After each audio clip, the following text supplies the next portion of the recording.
Helpful so far? And so we grow up into the very nature of God by speaking the truth in love. And so I'm closing this segment with this grid of a supernatural power of a word.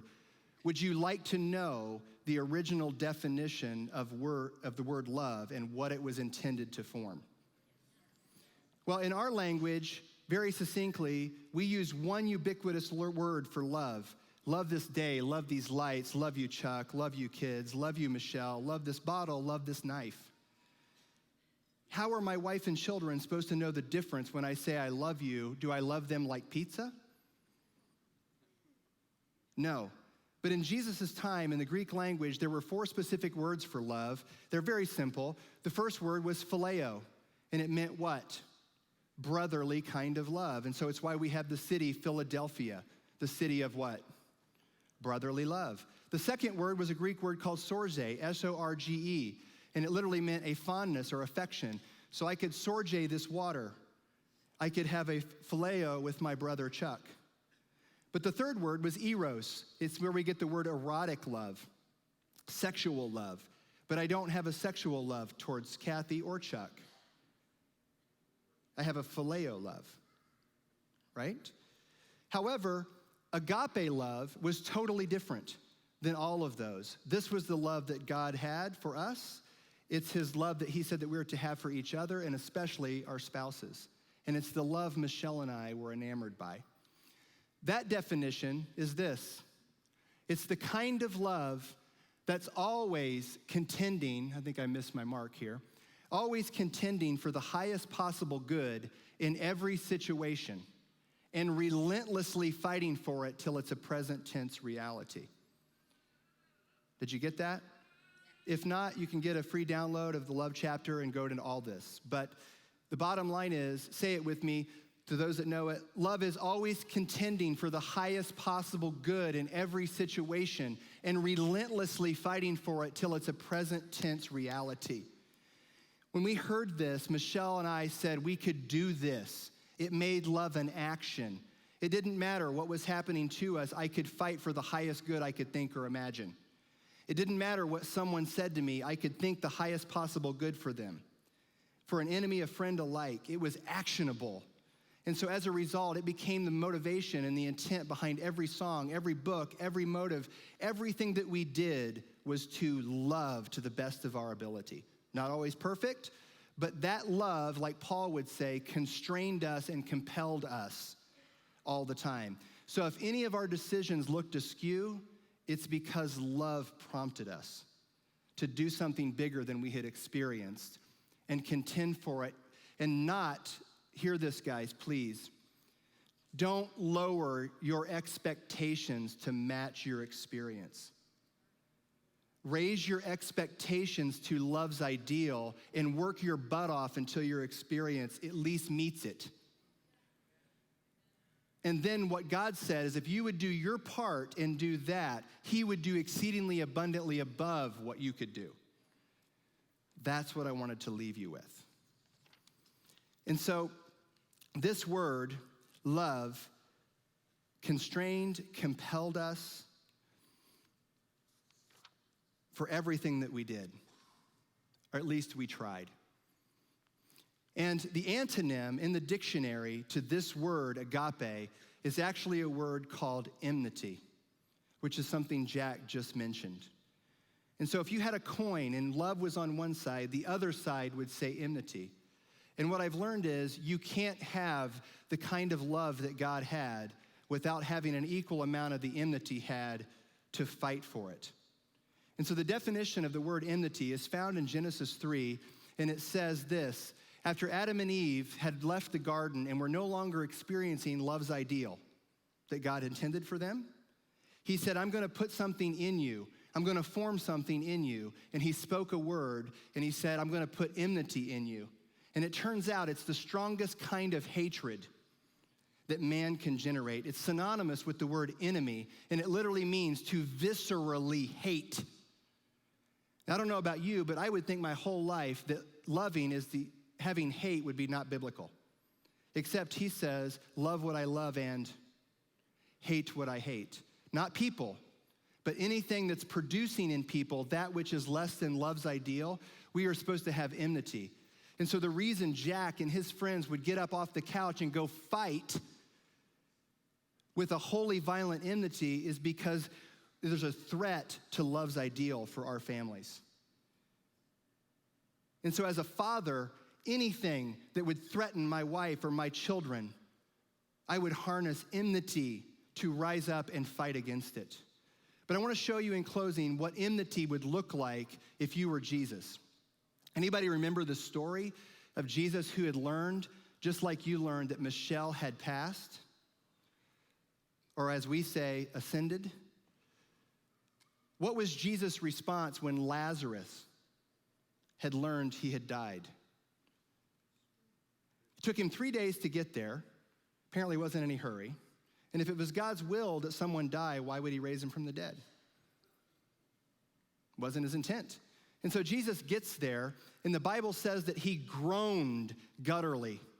Literally, the word groan is the New Testament word for had enmity. And so it says 3 times he went to his knees and groaned at learning about Lazarus' death. And it said it was so loud that they could hear it from the edges of the city. You think Jesus was afraid of being embarrassed about his love for Lazarus? And so it would look like this. Guys, get ready. I'm going to be loud on the mic. I don't want to hurt it. But I want to demonstrate for you what Michelle and I learned as we researched the word enmity, it would look like. Jesus heard of Lazarus being dead or dying. And when he got there, it says he knelt down and he did this. Oh. Oh. Oh. Lazarus, come forth. Why would he speak that? Because it wasn't God's intent that Lazarus die an early death, and Jesus hated it. And so this should be our response as a husband, as a wife, as a friend. When you experience someone you love experiencing anything that's less than love's ideal, say it with me. Not on my watch. And so anybody who knows us knows we fought with a holy, violent enmity towards this adversary. We didn't win in the natural, in the short term, but that doesn't mean I stopped fighting. Ever. In fact, I'm even more militant about it.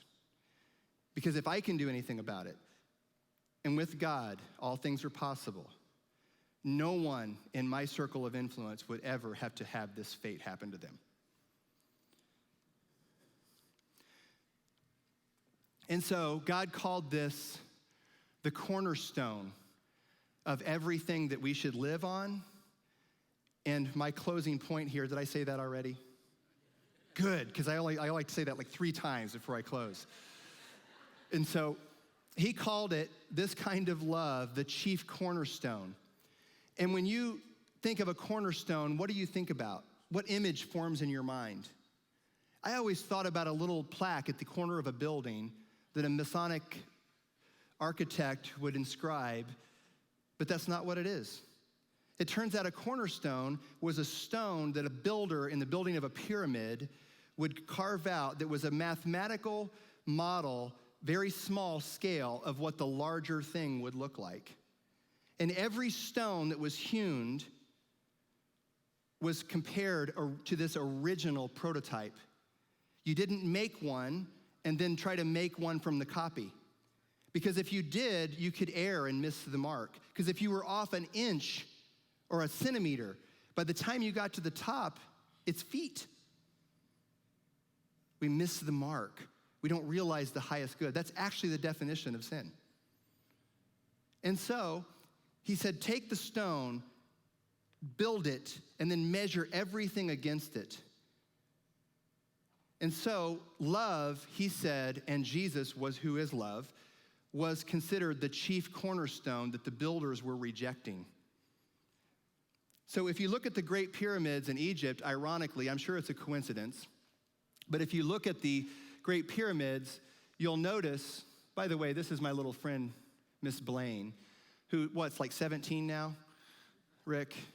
But Rick Blaine, who's here today filming, sent me this picture of his daughter the first time I taught him about enmity. And he said, this is what enmity looks like. And so I just wanted to give you a visual image that when something, guys, is less than love's ideal, like happened for Michelle and I, what should we look like? No way. Look at her face. Look at her feet. It's forward moving. I love it. And I hate it with a holy, violent enmity. And so I wanted to go back to the pyramid 1 second. On the Great Pyramids, you'll notice if you look at them, they're missing a capstone. Did you notice that? Why? Because it turns out Jesus was not only in love called the cornerstone. If you actually constructed the building correctly, when you got to the top, you could take the cornerstone and make it the capstone. And you knew what you had produced was exactly like was originally intended. And so Jesus was called the chief cornerstone and the capstone. And so Michelle and I were in the process of building something. She was my rock. Love was our cornerstone. And I'm going to finish building it to the best of my ability so that in the end, I can put a little crowning achievement that hopefully is the capstone of our life. And it will look like love intended.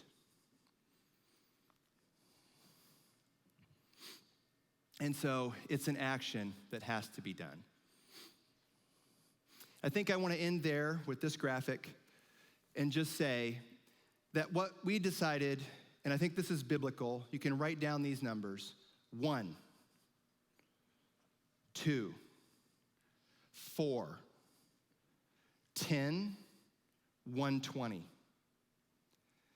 And so what he said is, if you want to be great, the disciples were asking Jesus, asked Paul, who's going to be the greatest? And Paul said, listen, guys, show me the man who's the husband of one wife, who's learned how to cultivate love well in his own home first. And then he extends it out to his friends. So with his wife, it's 2. And then they sent them out 2 by 2, which is how many people?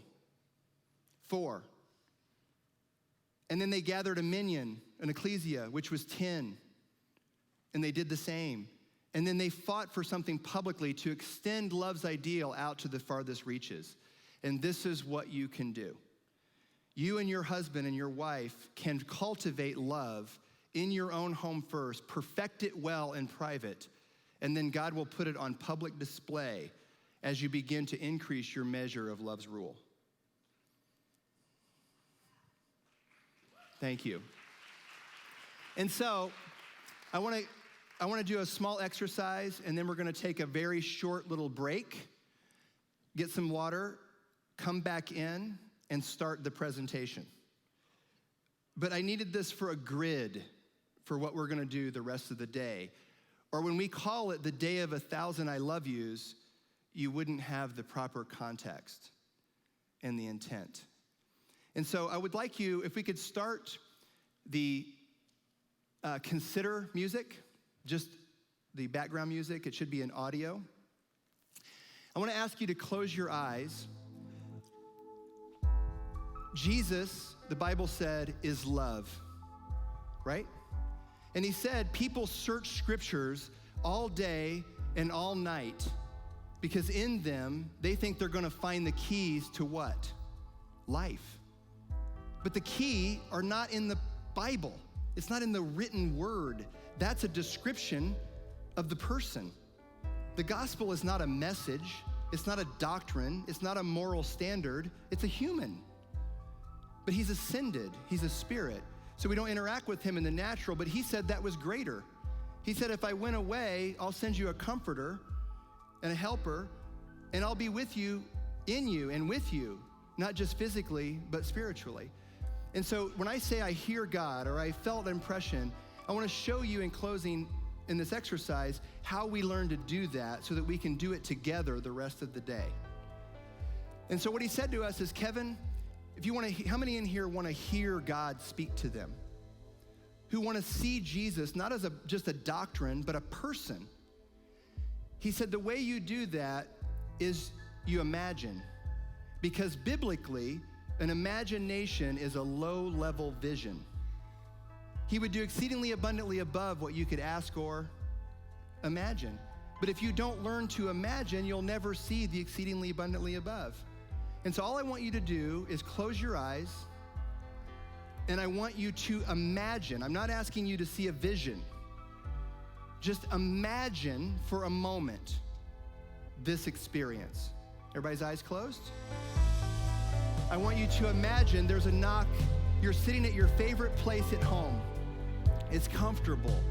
It's safe. There's no judgment. There's no criticism. You're by yourself. I want you to imagine you hear a knock at the door. You go there. You open it. It's actually Jesus, which might be a surprise. It's interesting, guys. People pray but never expect to experience. They fast but never expect to encounter. He said, put that Bible down and learn to come to me as a person, and then I'll teach you what the word actually means. And you won't need an intermediary. You won't need an intercessor for that. I'm that. And so I want you to imagine he's at the door. Bring the music down for me just a minute. Imagine he's at the door and he's walking up to you. Raise your hand when you can imagine it in your mind's eye. That's it. I want you to describe to me by speaking out loud, what does his countenance look like? I can't hear you. He's happy. He's joyful. What else? You know, I've done this for thousands of people. I've never had one person, Muslim, Hindu, Christian, atheist, ever report Jesus in a bad mood. Ever. Anywhere in the world we've done this. Open your eyes for a second. Anywhere in the world, no one has ever reported him as a bad mood. How unreal is that? I can't make that happen. One last time, close your eyes. So he's happy with you. I'm gonna ask you one more question. Imagine he says something to you. He speaks a word. Tell me what you imagine him saying out loud.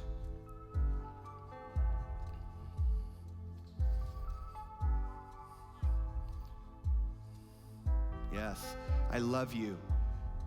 You're my son. You're my daughter. Be alive. I've never had anyone report, guys, anything to the contrary.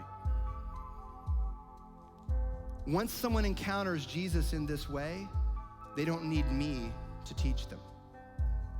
We can co-labor together and imagine our interactions with him together and then judge the fruit. This is how you can teach your children. It's how we taught our children. If he says, you can open your eyes, music's down, and we're done. He says that he would do exceedingly abundantly above what you can ask or imagine, and we're supposed to pull down every vein. So the study of the word is to get enough biblical knowledge that you can discern your thoughts and your imaginations from his. And so when God speaks a word, where does he speak? To our spirit, to our heart, or to our head? Put your hand on your spirit. Put your hand on your head. Put your hand on your heart. So when God speaks a word to our spirit, how does it appear in your mind? As a thought. Because words are thought capsules. And if those thoughts that you have by the words in your head are not love, it's not God. Because he is love. And so you can take your sword of the Spirit and you can cut down every word that would endeavor to exalt itself against love's ideal in your own mind, and then conform your actions in your life to love's ideal. Is that a cool tool?